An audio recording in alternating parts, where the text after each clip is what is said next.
So one of the things you need to do when you're graphing functions is to be able to determine its symmetry.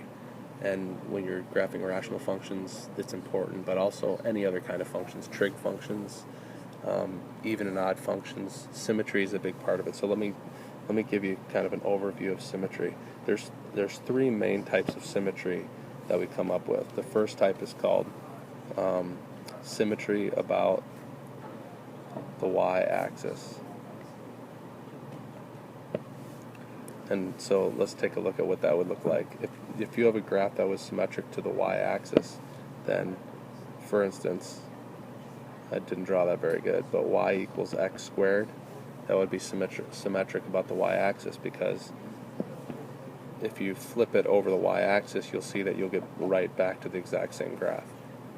And so there's a couple things that make it symmetric to the y-axis. First of all, the easiest way to do it is by plugging negative x in to the function, and if you get the exact same thing back, then it's symmetric to the y-axis. For example, in this one right here, what's negative x squared? It's the same thing as x squared, because a negative times a negative is a positive.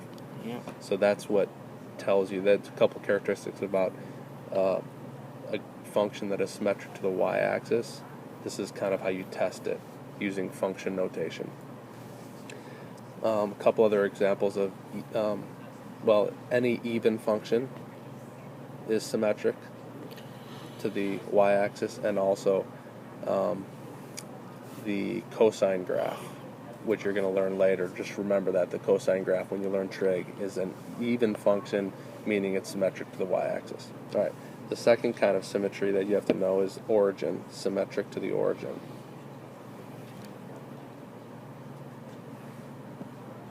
And a graph that's symmetric to the origin, we can use the same. There's another rule, and the rule is that the negative f of x equals f of negative x. That's how you test if a graph is symmetric to the origin. And by the way, odd functions are symmetric to the origin. So you can remember, let's take a look at a picture. If I had x cubed, the graph y equals x cubed, it looks like this, roughly. And if you flip it twice, symmetric to the origin means you first flip it over the y-axis and then you flip it over the x-axis. You'll notice that you're going to get back to the exact same function, and that's how you tell that it's symmetric to the origin. Again, let's test this thing with our standard origin symmetry function x cubed. What's negative f of x? Negative f of x is negative x cubed. And what's f of negative x? Well, if I plug in negative x and I cube it, what's a negative times a negative times a negative? It's a negative. And so those two are the exact same. And that is how you test if it's symmetric to the origin.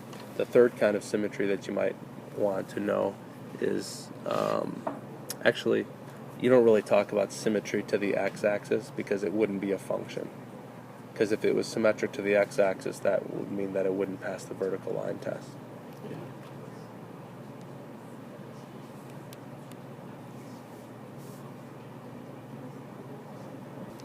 All right, so let's try an example that you might see for rational functions. My function is 4x squared over x squared minus 4. And let's test the symmetry on this by plugging in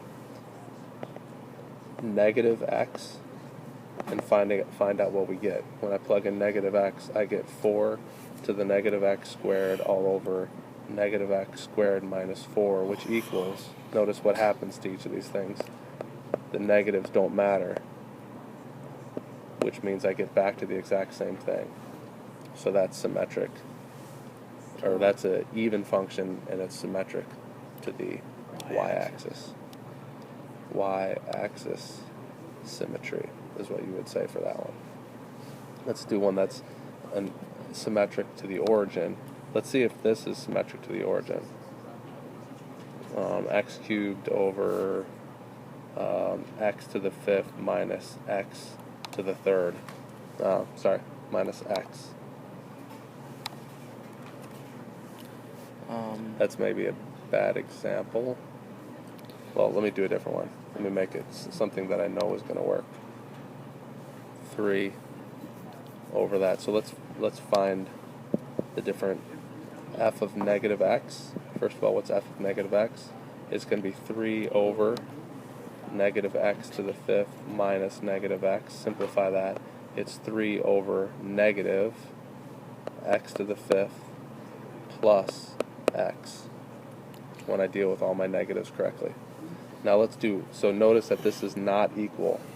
So it's not symmetric to the y-axis. Now let's check what negative f of x is. Now that of course would mean that I would put a negative in front of the 3. But remember, I could also instead of putting the negative in front of the 3, I could put it in front of the denominator, because it's the same thing. In other words, I could factor out a negative here if I wanted to and put that negative up with the 3 instead.